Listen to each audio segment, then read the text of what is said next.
प्यारे पाकिस्तान के प्यारे पाकिस्तानियों, इस वीडियो में सबसे पहले बात करेंगे इस मोहतरमा के बारे में। आप सब इसे बड़ी अच्छी तरह से जानते हैं। नाम है इसका मरियम सफदर। ख़ुद को ये कहती है मरियम नवाज़, पटवारियों की मादरे मिल्लत, नून लीग की सीनियर वाइस प्रेसिडेंट। प्यारे पाकिस्तानियों, ये वो औरत है, इसके भाइयों को और बाप को पता है कि इसके मोबाइल में जो है वो गंदी वीडियोज़ हैं, और वो गैरतमंद बाप और भाई ऐसे हैं, वो फिर भी इसे जो है वो कुछ नहीं कहते। ये वाहिद औरत है दुनिया की।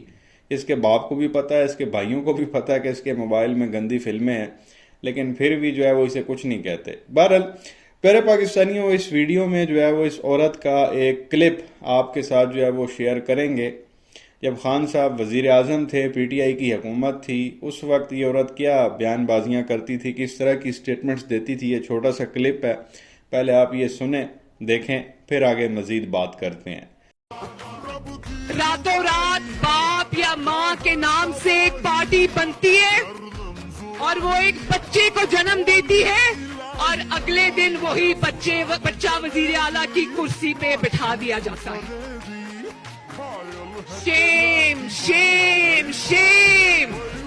तो ये प्यारे पाकिस्तानियों, आपने देखा, वो ये कहती है कि जी रातों रात बाप या माँ के नाम से पार्टी बनती है और वो एक बच्चे को जन्म देती है, और वो अगले दिन जो है वो बच्चा वजीर आला की कुर्सी पे बैठ जाता है। Shem Shem Shem. ये बेसिकली बाप पार्टी की बात कर रही थी उस वक्त। बलोचिस्तान अवामी पार्टी, ये एक पार्टी बनाई गई थी, उसको पीटीआई में ज्वाइन करवाया गया था, और उसी पार्टी का जो है एक बंदा वजीर आला बनाया गया था जिसका नाम है जाम कमाल। अब आपको पता है नवाज शरीफ जो है वो वापस आ चुका है। कल ये साहब जो है वो कोयटा के दौरे पे थे, और उसी पार्टी को, जब खान साहब वजीर आज़म थे तो उसी पार्टी को ये ताने मार रही थी। अब कल ये लोग बलोचिस्तान गए हैं, और उसी पार्टी के जो लोग हैं इन्होंने अपनी पार्टी में जो है उनको ज्वाइन करवा ली है। ये आज खबर चल रही थी, आज की सुर्खियां, जाम कमाल among 30 politicians join forces with PMLN for election. जब वो खान साहब के साथ थे तो इस तरह की बातें करती थी, जी रातों रात माँ के नाम से पार्टी बन जाती है तो बाप के नाम से पार्टी बन जाती है, सुबह बच्चा भी पैदा हो जाता है, फिर उनका वजीर आला भी बन जाता है। और अब वहीं चले गए हैं और उसी पार्टी को कहा है जी आ जाओ हमारे साथ, आके ज्वाइन हो जाओ, और वो भी इतने बेशरम है, वो भी जो है वो इनके साथ ज्वाइन हो गए हैं, और आज ये सुर्खियाँ चल रही हैं। तो प्यारे पाकिस्तानियों, इसको कहते हैं थूक के चाटना। जब अपने मफाद में नहीं था, अपने इंटरेस्ट में नहीं था, उस वक्त ये इस तरह की सियासत करती थी, इस तरह की बातें करती थी। अब क्योंकि ये लोग इलेक्शन जीत नहीं सकते, पहले तो बड़ी इन लोगों ने बातें की, बड़ी बड़कें मारी, जी 2/3 मेजोरिटी के साथ हमारी हुकूमत आ रही है, हमने बेसाखियों वाली हुकूमत नहीं बनानी, इत्तेहादियों वाली हुकूमत नहीं बनानी, हमने मेजोरिटी में हुकूमत बनानी है, 2/3 के साथ हमने हुकूमत बनानी है। अब जाके जो है जगह जगह जाके ये लोग पैर पकड़ रहे हैं कि आओ जी सीट एडजस्टमेंट करो। और नवाज शरीफ ने अभी, ये कल परसों की बात है, उसने कहा है कि जी मेजॉरिटी में सीटें लेने के लिए जो है वो मैंने इलेक्टेबल्स को जो है वो टिकट देने हैं ताकि हम ज़्यादा से ज़्यादा जो है वो सीटें ले सकें। तो कहने का मकसद ये है, ये कराची में गए, वहाँ MKM के जाके इन्होंने पाँव पकड़े, वो इनके साथ शामिल हो गए। अभी कल ये कोयटा गए हैं, बाप को इन्होंने साथ मिलाया, BNP को इन्होंने साथ मिलाया, और जो बलूचिस्तान की 3-4 पार्टियाँ हैं उनको जो है इन्होंने साथ मिलाया। और जो 2 नई पार्टियां बनी हैं, परवेज़ खटक की सुनने में आ रहा है, उनके साथ भी इन्होंने मामला करना है। और जो IPP बनी थी, इस्तेकाम पाकिस्तान पार्टी जहांगीर तरीन वाली, उनके साथ भी इनके मामला जो है वो चल रहे हैं। PDM जब हुकूमत बनी तो 13 पार्टियां थी।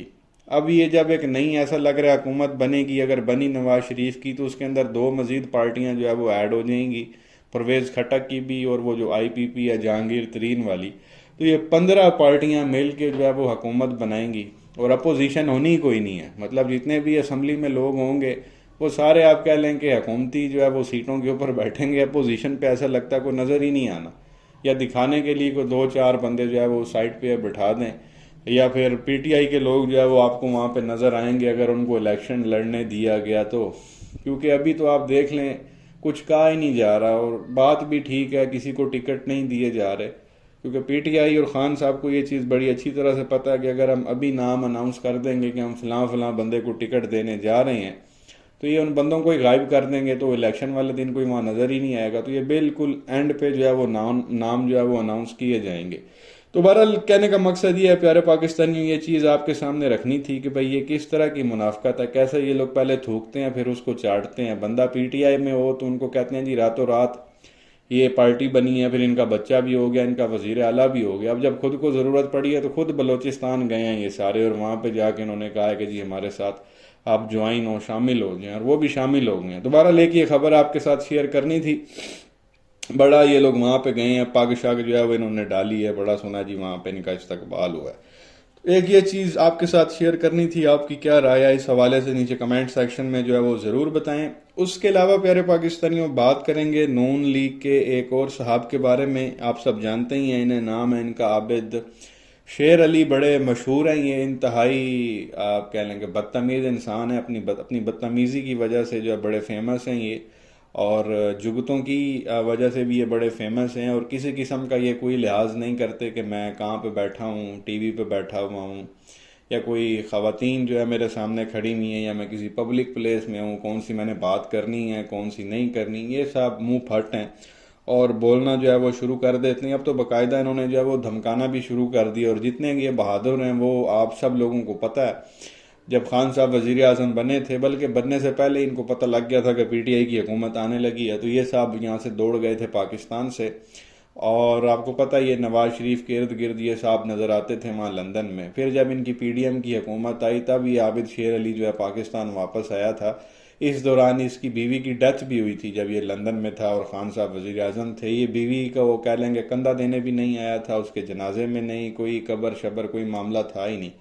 जब पीडीएम की हुकूमत आई तब ये सब यहाँ पे आए, फिर वो वीडियो भी इन्होंने एक रिकॉर्ड करवाई थी, जा रहे हैं बीवी की कब्र पे, वहाँ फातिहा पढ़ रहे हैं और बड़े जज्बाती हो रहे हैं। और उस चीज़ को भी इन्होंने सियासी रंग देना है कि जी हमने जो है वो ये देख लें मेरी बीवी मर गई तो मैं जनाजे पे भी नहीं आ सका, हमारे ऊपर इतना जुल्म किया गया। हालांकि लंदन में ये साहब वहाँ पे अयाशियाँ कर रहे थे। तो बहरहाल इस वीडियो में एक क्लिप जो है वो इसका आपके साथ शेयर करना था, कल का ही क्लिप है। ये साहब एक प्राइम टाइम शो में बैठ के पीटीआई के जो तर्जमान है, स्पोक्स पर्सन, उनको धमकियां लगा रहे थे, बाकायदा मारने की बातें कर रहे थे। तो ये पहले आप क्लिप सुन लें कि पीटीआई के थे शुएब शाहीन साहब जो तर्जुमान है इस वक्त मौजूदा पीटीआई के, उनको ये साहब क्या फरमा रहे हैं ये सुने, फिर आगे मजीद बात करते हैं। कि शुएब शाहीन साहब हैं क्या, मेरी तो यही समझ में नहीं आती। जुमा 4 दिन, ना इनकी कोई पॉलिटिकल स्टैंडिंग है, ना इनकी कोई फुटिंग है। ये वकील हैं, पेशे के लिहाज से पैसे लेकर ये पीटीआई के वकील बने हैं। आप उनके दलाइल भी दे रहे हैं। आप शेर अली साहब, आप क्या इलेक्शन जीत के बैठे हुए हैं, रिप्रेजेंटेटिव हैं। मैं एक सबसे बड़ी पॉलिटिकल पार्टी का तर्जुमान हूँ। मैं जो बात कर रहा हूँ अपनी पार्टी के बिहाफ पे कर रहा हूँ। आप एक इंडिविजुअल कैपेसिटी में बात कर रहे हैं, आप जाती बात न करें, आप पार्टी की बात करें, आप अपनी जात की बात करें, तुम्हारी भी बात करूंगा, तुम्हारे की बात करते हो, तुम भी मेरी बात सुनो, आराम से बात सुनो। तुम कलम से इस्तेमाल न करें, किसी और मैं आपका तुम मैं ऐसे बात करूंगा, आप तमीज के दायरे में बात करें। नहीं, और मैं तमीज तुम्हें सिखाता, अगर तुम मेरे सामने बात करो ना कभी, तो मैं तुम्हें बड़ी अच्छी तमीज सिखाऊंगा। इस तरह की बात बिल्कुल ना करें। मैं ना जवाब देता हूँ, इसको पसंद करता हूँ। आप लोगों को शायद तमीज सिखाई तो नहीं सिखाई होगी, लेकिन मैं आपको ये बात बता रहा हूँ कि आप अपने दायरे में रहे। पैसे लेकर प्रिंसिपल में बात करते, आप प्रिंसिपल में बात करें। उठ के आ जाते हैं, हमें ये दलाइल देते हैं, इसकी औकात क्या बोलने वाली? जी दलाइल देते हैं, आपको समझाते हैं, आपको हर सच की बात सुनने का मौका नहीं है। मैं तुम्हें बड़े अच्छे तरीके से समझाऊंगा। असल में ना हौसला है ना आदत है आपको मेरे सुनने कभी की। सामने ना बैठना साहब, मैं तुम्हें अपना जवाब कैसे। तो ये प्यारे पाकिस्तानियों आपने क्लिप सुन लिया होगा, मजीद मैं आपको बता भी देता हूँ, जिसमें आबिद शेर अली साहब जो है वो पीटीआई के तर्जुमान शुएब शाहीन साहब को कह रहे हैं कि भाई ये शुएब शाहीन साहब हैं क्या, जुमा 4 दिन इनको हुए हैं, ना इनकी कोई पॉलिटिकल स्टैंडिंग है, ना इनकी कोई फुटिंग है, मतलब को पैर ही कोई नहीं है। पेशे के लिहाज से ये वकील हैं और पैसे लेकर ये वकील बने हैं। तो इस पे ज़ाहिर उनको बुरा लगा शुएब शाहीन साहब को, जब आप पैसे की बात करेंगे कि जी पैसे लेके ये वकील बने हैं, तो पैसा हर वकील लेता, कोई फ्री में तो कोई भी काम नहीं करता। तो बहरहाल इस पे वो तू तना पे उतर आया आबिद शेर अली और इस तरह की उसने बातें शुरू की। तो वो शुएब शाहीन साहब ने कहा कि मैं पाकिस्तान की सबसे बड़ी पॉलिटिकल पार्टी का जो है वो तर्जुमान हूँ, और आप कौन सा जो है वो इस वक्त इलेक्शन जीत के यहाँ पे बैठे हुए हैं, आप भी तो वैसे ही बैठे हुए हो, आपकी जो है वो कौन सी औकात है। तो वो तुम पे उतर आया आबिद शेर अली, और शुएब शाहीन साहब उसको कहते रहे कि भाई आप, मैं आपको आप करके मुखातिब कर रहा हूँ तो आप भी आप करके मुखातिब करें, ये कोई तरीका तो नहीं है। लेकिन वो कहता जी मैंने जो है वो तेरी बात जो है वो सुननी नहीं है, अब तू मेरी बात सुन, मेरी बात सुन, मैं तुम्हें जो है वो तमीज़ सिखाता अगर तुम जो है वो मेरे सामने बैठे हुए होते, और जी इसकी औकात क्या है, तुम मेरे सामने आओ, मैं तुम्हें, मतलब यार ये देखें भाई, जितना एक तो बहादुर है वो सबको पता है, पीटीआई की हुकूमत थी तो तू पाकिस्तान में भी नहीं था, बीवी के जनाजे पे नहीं आया। अब तुम लोगों के लिए जो है वो हालात साजगार हो गए हैं, बेहतर हो गए हैं, हर बंदा इस वक्त जो है वो तुम्हारी, आप कह लें जो इदारों में है वो तुम्हारे साथ सपोर्ट में है। तो ये नेशनल टेलीविज़न पे बैठ के इस तरह से जो है पीटीआई के तर्जुमान, अब पीटीआई कोई एक दो सीट की पार्टी नहीं है, वो नेशनल लेवल की पार्टी है, हर सूबे में जो है वो आप कह लें कि अवाम उनको सपोर्ट करती है। तो इस वक्त पीटीआई पाकिस्तान की सबसे बड़ी पार्टी है, और उसके तर्जुमान को टीवी पे बैठ के आबिद शेर अली कह रहा है कि तू मेरे सामने होता तो मैं तुझे तमीज़ सिखाता, मैं तुझे बताता। ये मेरा ख्याल है कि ये शुएब शाहीन की जगह यहाँ पे अगर वो होते ना शेर अफजल मरवत साहब, जिसने वो अफनान को मारा था, और ये दोनों ही अगर स्टूडियो में बैठे हुए होते, एक जगह आबिद शेर अली और दूसरी तरफ शेर अफजल मरवत साहब, तो इस आबिद शेर अली को लागू पता जाता कि इस तरह की धमकियाँ और इस तरह की जो बातें हैं वो कैसे की जाती हैं। तो बहरहाल प्यारे पाकिस्तानियों, कहने का मकसद ये है कि ये हमारे जो है वो सियासतदानों का हाल। अभी आबिद शेर अली एमएनए रह चुका है, ये बंदा वजीर रह चुका है पानी और बिजली का, बड़ी आप कह लें कि इम्पॉर्टेंट मिनिस्ट्रीज जो है वो इस बंदे के हवाले की गई हैं, बड़ी अहम पोजीशंस के ऊपर जो है वो नवाज शरीफ ने इसको बिठाया, क्योंकि इसकी रिश्तेदारी भी है नवाज शरीफ की, रिश्ते में ही उसका भांजा लगता है नवाज शरीफ का आबिद शेर अली। तो इसी हवाले से उसको जो है वो बड़ी बड़ी मिनिस्ट्रीज भी दी गई, और इसी वजह से लंदन में आपको जो है ये नवाज शरीफ के बगल में नज़र आता था हर वक्त। तो यार कैसे आप लोग यार इस तरह की हरकतें कर लेते हो? नवाज शरीफ को भी सोचना चाहिए कि यार ये मतलब क्या आइटम है, को बंदा तमीज़ तहजीब ही सिखा देता, नेशनल टेलीविजन पर बैठ के धमकियां लगाना। और उसने तो कोई गालम गलोच भी नहीं की, पीटीआई के तर्जुमान ने आपके साथ, वो आपको आप कह रहा है, आप आगे से तुम, मैं तुझे देख लूंगा, सीधा कर दूंगा, तुझे तमीज़ सिखा दूंगा, तू दुआ कर मेरे सामने ना आई कभी, तू मेरे सामने आ गया तो मैं तुझे ये कर दूंगा। ये कौन सा तरीकाकार है? ये प्यारे पाकिस्तानियों हमारे सियासतदान हैं, और ऑलरेडी इनकी पार्टी पाकिस्तान पे 3 बार जो है वो मुसल्लत हो चुकी है, और चौथी बार उनको लगता है कि हमने मुसल्लत हो जाना है।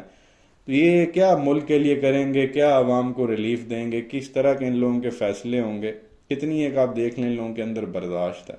तो बहरहाल ये इस वीडियो में ये 2 चीज़ें आपके साथ शेयर करनी थी, एक मरीम नवाज़ के हवाले से और एक ये आबिद शेर अली के हवाले से। आपकी क्या राय है नीचे कमेंट सेक्शन में जो है वो ज़रूर बताएं। वीडियो को लाइक करें, चैनल को सब्सक्राइब करें, और बेल आइकन पर ज़रूर क्लिक कर लें अगर आपने अभी तक नहीं किया तो। शुक्रिया।